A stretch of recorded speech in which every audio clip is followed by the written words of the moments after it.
قیاس کی بات ہم پڑھ رہے ہیں. ابھی ہم قیاس کی شرائط پڑھیں گے، بہت ہی عام. اب شرائط دو طرح کی ہیں، سن لیں. اوور آل شرائط ہیں، اجمالی شرائط اور تفصیلی شرائط ہیں ارکان قیاس کے حوالے سے. ٹھیک، تو سب سے پہلے ہم شرائط قیاس کی دیکھتے ہیں جو اجمالی شرائط ہیں. یہاں پہ لکھ لیں شروط القیاس.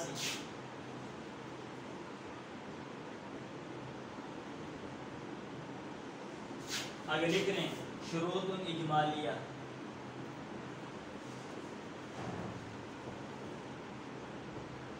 یہ شرطیں ہیں. نمبر 1، اللہ یکون القیاس فی مقابلۃ النص. نص کے مقابلے میں قیاس نہیں ہونا چاہیے. پہلی شرط یہ ہے اللہ یکون القیاس فی مقابلۃ النص. نص کے مقابلے میں قیاس نہیں ہونا چاہیے. یہ نہیں کہ قرآن میں ایک بات آ گئی آپ قیاس کر کے آپ اس کی مخالفت کر رہے ہو. حدیث میں ایک بات ہے آپ جناب اپنی عقل چلا رہے ہو، آپ قیاس کیے جا رہے ہو. نمبر 2، اللہ یغیر حکما من احکام النص. اللہ یغیر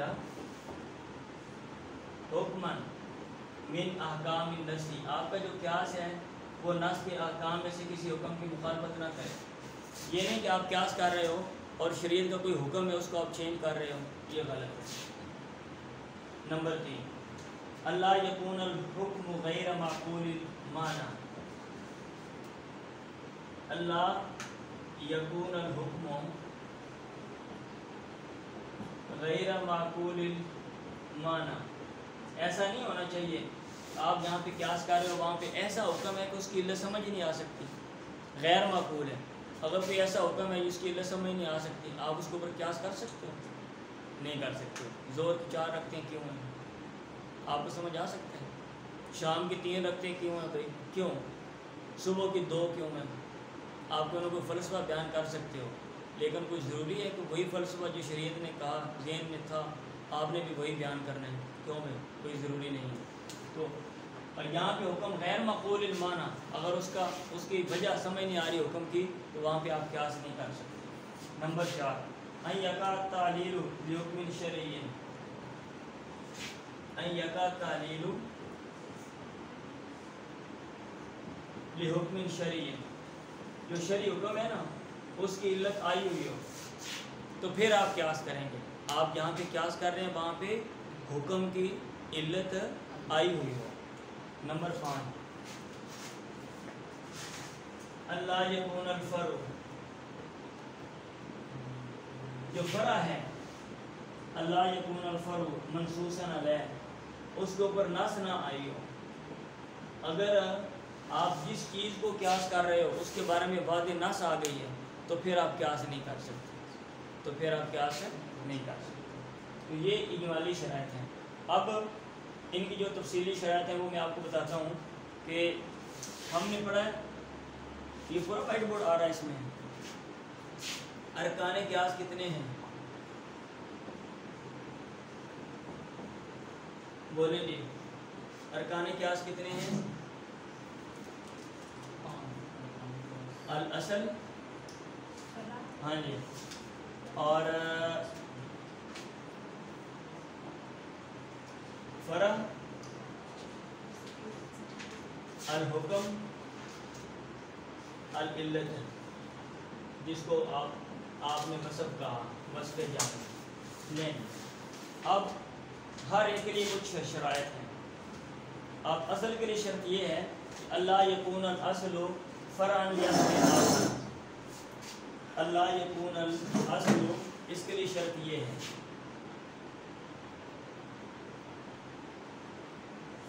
اللہ یکون الاصل فرعا یصل آخر.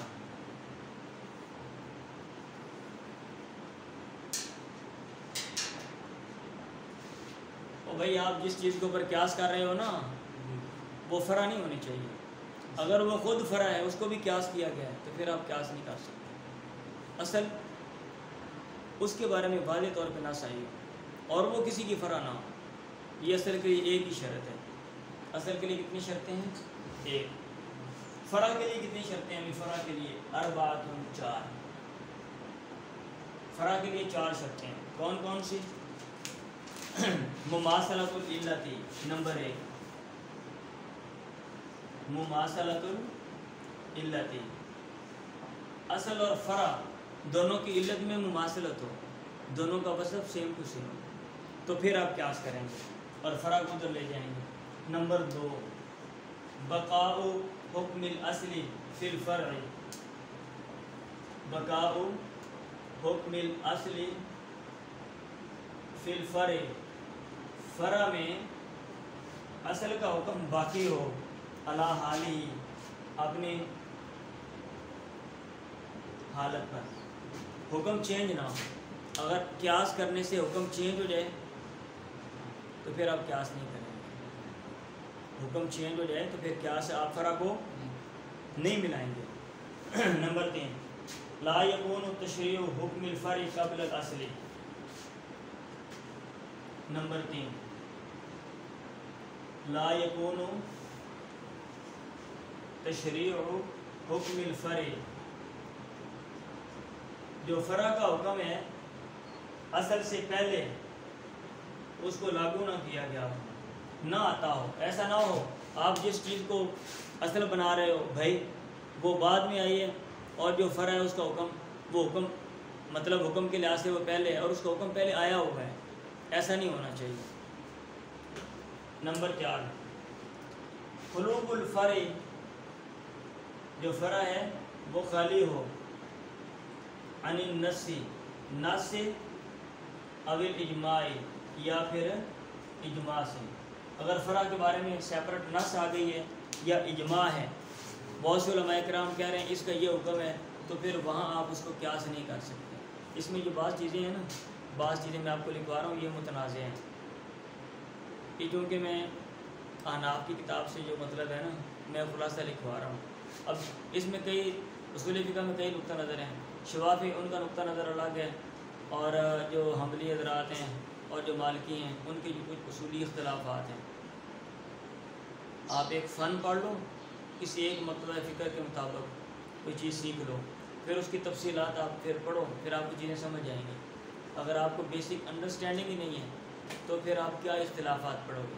اب یہاں بھی جو بعض چیزیں متنازع ہیں، بعض لوگوں نے اعتراض کیا ہوا ہے کہ یہ چیزیں ایسے نہیں ہیں. اب میں آپ کو وہ بھی بتاؤں گا تو آپ کو یہ چیزیں بھی نہیں آئیں، وہ تو آنے ہی نہیں نا، آپ کو یہ چیزیں بھی نہیں آئیں. تو میں کہتا ہوں کہ یہ چیز آپ کے دماغ کے اندر یہ بیٹھ جائے، چیزیں جامع انداز میں آپ کے دماغ میں آپ ان کو کیچ کر لو. ٹھیک ہے؟ ہاں جی. اور حکم کے حوالے سے جو شرائط ہیں نا، یہ تقریباً انہوں نے 7 لکھی ہوئی ہیں، تو میرا خیال ہے 2-3 خام خواہ کا نا لمبا کرنے والی بات ہے. وہ 2-3 میں نہیں لکھواؤں گا، باقی لکھواتا ہوں، پھر یہاں پہ تعداد لکھ دیتا ہوں. پہلی حکم کی شرط یہ ہے کہ حکم الاصلی شرعی، حکم الاصلی شرعی، حکم شرعی ہونا چاہیے. حکم شریعت نے وہ حکم بیان کیا ہو جس کے اوپر آپ قیاس کر رہے ہو. نمبر 2، اور حکم منسوخ نہیں ہونا چاہیے. لا یکون الحکم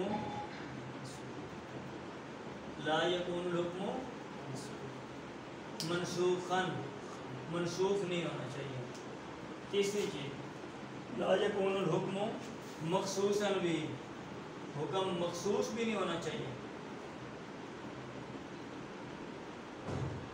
ایسا نہ ہو کہ وضاحت آ گئی ہو کہ یہ جو فلاں چیز کا حکم ہے یہ اسی کے ساتھ خاص ہے، ایسا نہ ہو. اگر ایسا ہے تو آپ اس کے اوپر قیاس نہیں کر سکتے، آپ اس کے اوپر قیاس نہیں کر سکتے. اگر لا یکون حکم الاصل خارجا عن طریق القیاس، لا یکون حکم الاصل، لا یکون الحکم، جو حکم ہے وہ خارجا عن طریق القیاس، قیاس کے طریق سے وہ خارج نہیں ہونا چاہیے. مطلب یہ ہے کہ وہ اس کی کوئی نہ کوئی وجہ سمجھ آنی چاہیے تاکہ بندہ اس جو ہے نا اس حکم کو آگے لے جا سکے. ٹھیک ہے؟ آگے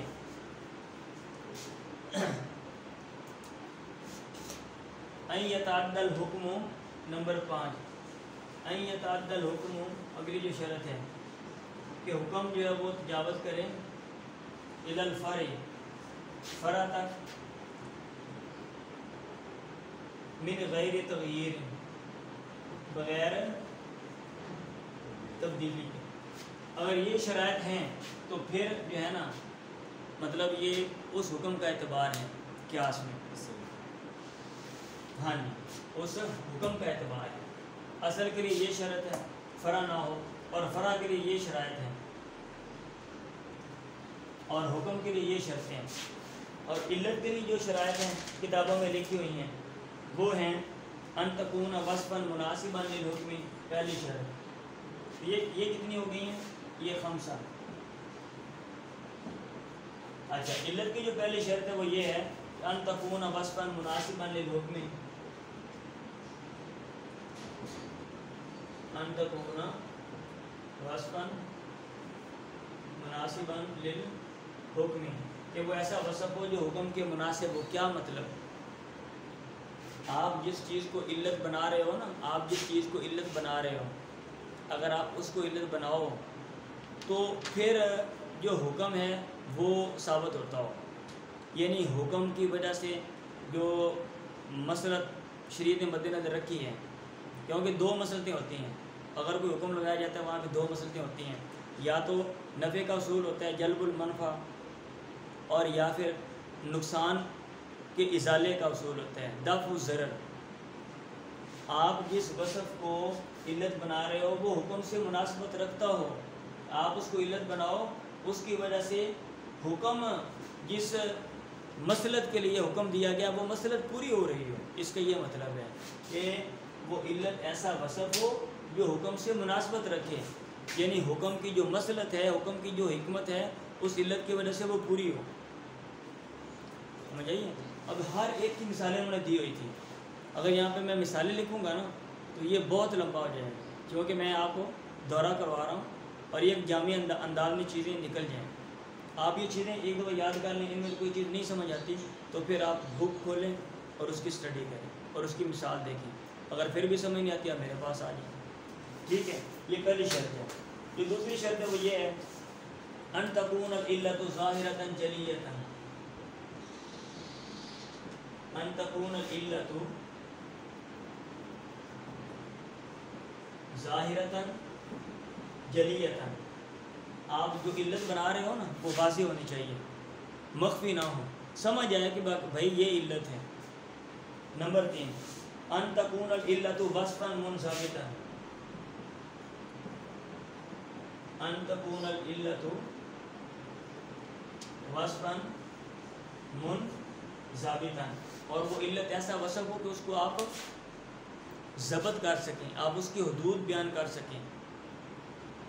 یہ نہ ہو کہ وہ ایسی چیز کو آپ علت بنائیں کہ بھئی وہ آپ اس کو کیا کہتے ہیں، اس کا کوئی پیمانے مقرر نہیں کر سکتے. اب اس کی مثال میں دیتا ہوں. نماز قصر ہم پڑھتے ہیں یا سفر میں روزہ نہیں، کیوں؟ علت کیا ہے؟ اچھا کچھ نے کہا بھی علت جو ہے نا، کہا نہیں ویسے میں کہہ رہا ہوں، اگر کوئی بندہ یہ کہتا ہے علت مشقت ہے تو آپ مجھے یہ بتائیں مشقت کا کوئی پیمانہ ہے؟ ایک بندہ 5 کلو نہیں اٹھا سکتا اس کے لیے مشقت ہے، اور ایک بندہ 50 کلو اٹھاتا ہے اس کے لیے کوئی مشقت نہیں ہے. ایک بندہ یہاں سے پیدل چلا جاتا ہے 10 کلومیٹر، کوئی مشقت نہیں ہے، اور ایک بندہ سڑک پار نہیں کر سکتا جناب، اس کو سانس کا مسئلہ مشقت ہے. ٹھیک ہے، مشقت کو کیسے ڈیفائن کرو گے؟ اوکھا کام ہے. تو علت کیا ہے؟ سفر ہے. علت کیا ہے؟ سفر. اب سفر کو آپ ڈیفائن کر سکتے ہیں. عرف میں سفر، ٹھیک، کچھ لوگ کہتے ہیں بھی سفر کا تعین ٹھیک ہے. عرف میں مطلب جو سفر سمجھا جاتا ہے آپ اس کو سفر مان لیں، یا کم از کم آپ اس کی پیمائش کر سکتے ہیں، اتنے کلومیٹر اتنے میل جو فاصلہ ہو وہ سفر ہے. تو وصف ایسا ہونا چاہیے منضبطاً، جس کو آپ ضبط کر سکو، آپ اس کی حدود بیان کر سکو، اور وہ افراد اور جگہوں کے بدلنے سے وہ بدلے نہ. یہ تیسری جو شرط ہے. جو چوتھی شرط ہے وہ یہ ہے ان تکون العلت متعدیۃ، ان تکون العلت متعدیۃ. وہ علت ایسی ہو کہ وہ تجاوز بھی کرے، تجاوز بھی کر سکتی ہو. آپ جس چیز کو علت بنا رہے ہو وہ آگے فرع میں بھی پائی جا سکتی ہو، کسی اور میں بھی وہ پائی جا سکتی ہے. تو یہ شرائط ہیں. ان شرائط کو مد نظر رکھ کے پھر آپ جو ہے نا وہ قیاس کریں گے. اجمالی شرائط یہ میں نے آپ کے سامنے لکھ دی ہے، یہ 5 ہیں، اور جو تفصیلی شرائط ہیں ارکان کی، اصل کی 1 شرط ہے، فرع کی 4 ہیں، حکم کی 5 اور علت کی 4 ہیں۔